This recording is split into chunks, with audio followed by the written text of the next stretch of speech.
Hello दोस्तों, मैं अमित कुमार आप सभी का स्वागत करता हूं आपके अपने YouTube channel real success point में। आज की वीडियो में हम देखने वाले हैं हिंदी वर्णमाला में हिंदी वर्णमाला से संबंधित अति महत्वपूर्ण प्रश्न जो आपके आने वाले एग्जाम जैसे कि UP forest guard, UPSI, UP TET, UP triple SC, SSC GD, इन सभी के लिए महत्वपूर्ण वीडियो होगी। इस वीडियो को ज़्यादा से ज़्यादा शेयर करें, लाइक करें।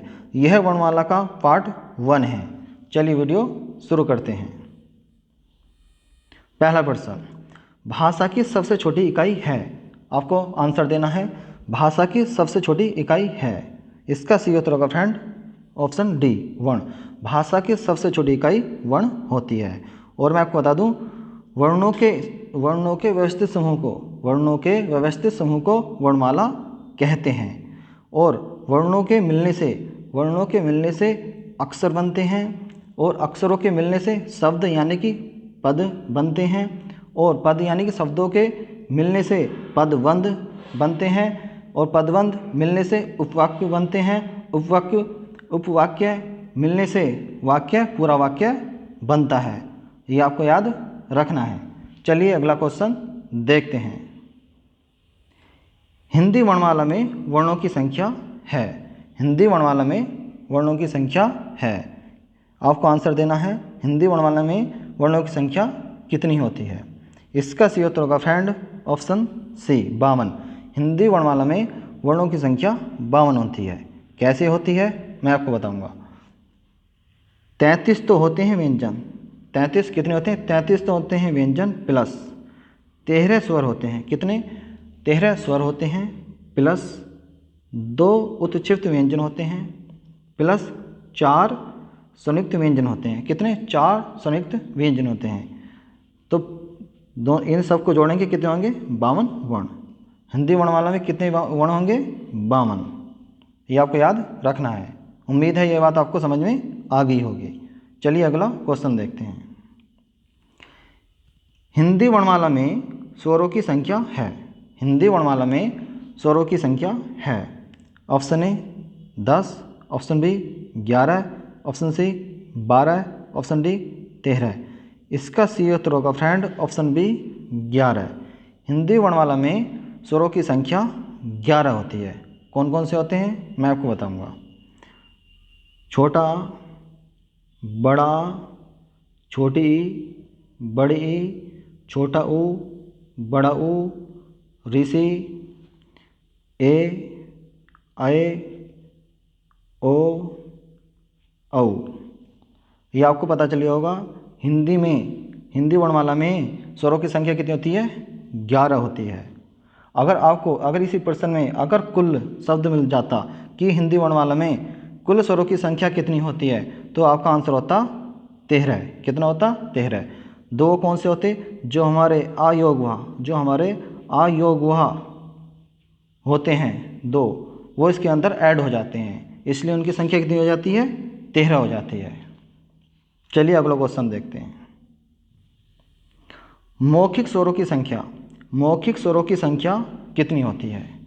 आपको आंसर देना है मौखिक स्वरों की संख्या कितनी होती है। इसका सही उत्तर होगा फ्रेंड ऑप्शन बी 11। मौखिक स्वरों की संख्या कितनी होती है? 11। ये आपको याद रखना है। चलिए अगला क्वेश्चन देखते हैं। लिखित स्वरों की संख्या कितनी होती है? लिखित स्वरों की संख्या है यानी कि कितनी होती है।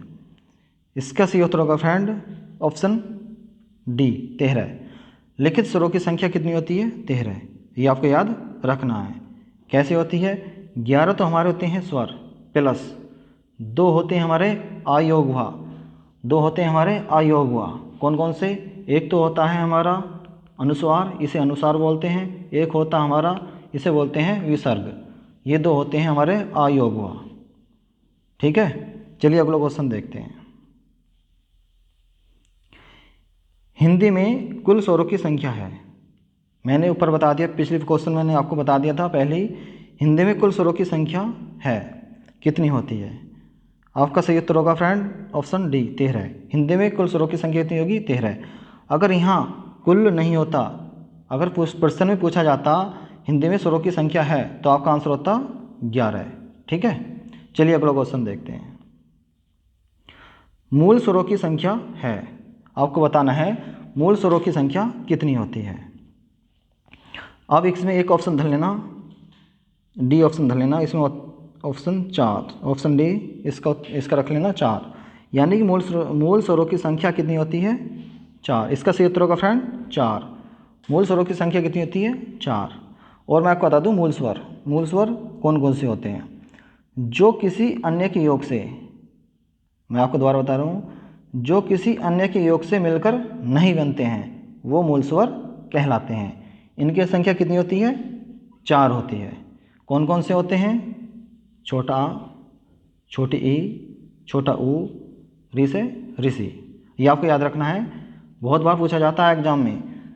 मूल स्वरों की संख्या कितनी होती है 4 होती है। आपका आंसर क्या होगा 4 होती है। कौन कौन से होते हैं? छोटा आ, छोटी ई, छोटा ऊ, री से ऋषि। ठीक है। चलिए अगला क्वेश्चन देखते हैं। हिंदी में दीर्घ स्वरों की संख्या कितनी होती है? आपको उत्तर देना है हिंदी में दीर्घ स्वरों की संख्या कितनी होती है। इस एक ऑप्शन और धर लेना, इसमें 4। आपको आंसर देना है हिंदी में दीर्घ स्वरों की संख्या कितनी होती है। इसका सही उत्तर होगा फ्रेंड ऑप्शन बी, यानी कि 7। हिंदी में दीर्घ स्वरों की संख्या 7 होती है। और मैं आपको बता दूं दीर्घ स्वर यानी कि हिंदी में दीर्घ स्वर यह 2 प्रकार के होते हैं। क्या? यह 2 प्रकार के होते हैं। कौन कौन से होते हैं? एक तो होते हैं हमारे मूल दीर्घ स्वर, दूसरे होते हैं हमारे संयुक्त स्वर। कितने कौन से होते हैं हमारे संयुक्त स्वर? मूल दीर्घ स्वर कौन कौन से होते हैं? बड़ा, बड़े ई, बड़ा ऊ। और हमारे संयुक्त स्वर होते हैं ए, ऐ, ओ, औ। ये आपको याद रखना है। मूल दीर्घ स्वर कितने होते हैं हमारे? इनकी गिनती कितनी होती है 3। और हमारे संयुक्त स्वर कितने होते हैं हमारे? कितने होते हैं 4। तो हमारे हिंदी में दीर्घ स्वर कितने हो गए? गिनती कितनी होगी 7। आपको उत्तर देना है। अगर प्रश्न में अगर पूछा जाता है हिंदी में दीर्घ स्वर की संख्या कितनी होती है तो आपका उत्तर होगा 7। अगर पूछा जाता कि हिंदी में मूल दीर्घ स्वर की संख्या कितनी होती है, आपका उत्तर होगा कितनी?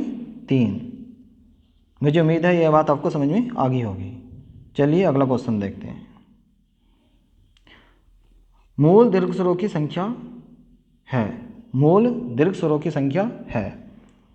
आपको आंसर देना है मूल दीर्घ स्वरों की संख्या कितनी है। मैंने पिछले क्वेश्चन में आपको बता दिया था कि मूल दीर्घ स्वर कितने होते हैं हमारे? कितने होते हैं? 3। मैं आपको दोबारा बता रहा हूँ कितने होते हैं? 3 होते हैं। कौन कौन से होते हैं?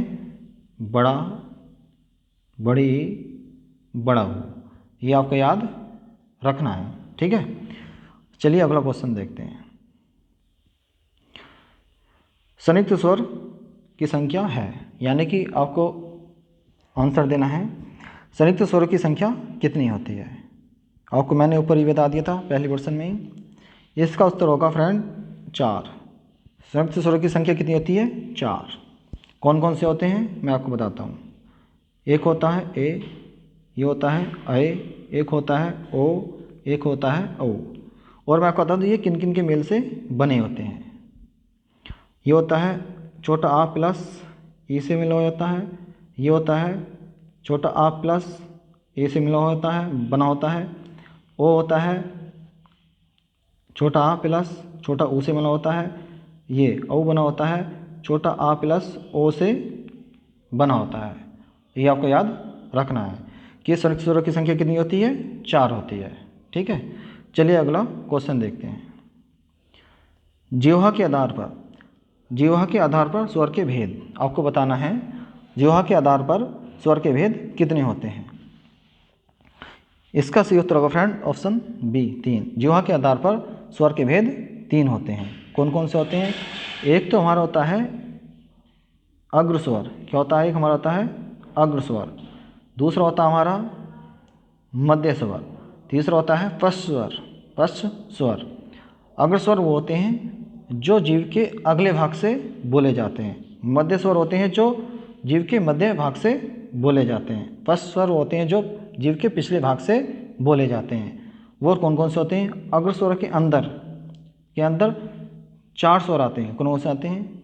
छोटी ई, बड़ी ई, ए, अय, री। कितने आते हैं हमारे? 5। कितने आते हैं? 5।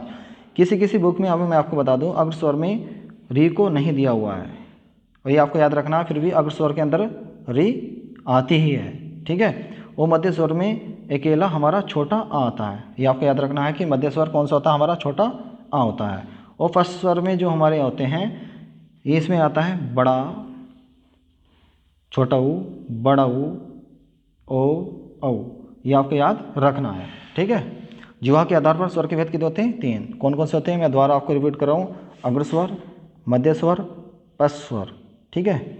चलिए अगला क्वेश्चन देखते हैं। होठों की आकृति के आधार पर स्वर के भेद हैं। Option A 2, option B 3, option C 4। इसका सही उत्तर होगा फ्रेंड ऑप्शन ए 2।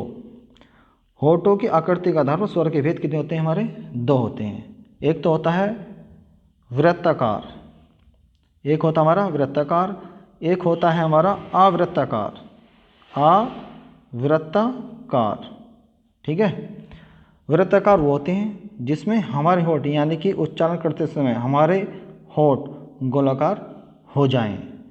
आवृत्ताकार वो होते हैं जिसमें हमारे होठ आवृत्ताकार हो जाएं, ना हो। मैं कहने वाला ये है आवृत्ताकार ना हो, ठीक है। तो वृत्ताकार वो होते हैं, वो कौन कौन स्वर होते हैं मैं आपको बता दूं। जैसे कि छोटा ऊ, बड़ा ऊ, ओ, औ, ठीक है। और जितने हमारे ये स्वर जो बचते हैं वो बाकी इसके अंदर आ जाएंगे। कौन कौन से? छोटा आ, बड़ा आ, छोटी ई, बड़ी ई, ए, अय, रे, ठीक है। ये आपको याद रखना है। होठों की आकृति के आधार पर स्वर के भेद कितने होते हैं? 2 होते हैं। कौन कौन से? वृत्ताकार, आवृत्ताकार, ठीक है। चलिए अगला क्वेश्चन देखते हैं।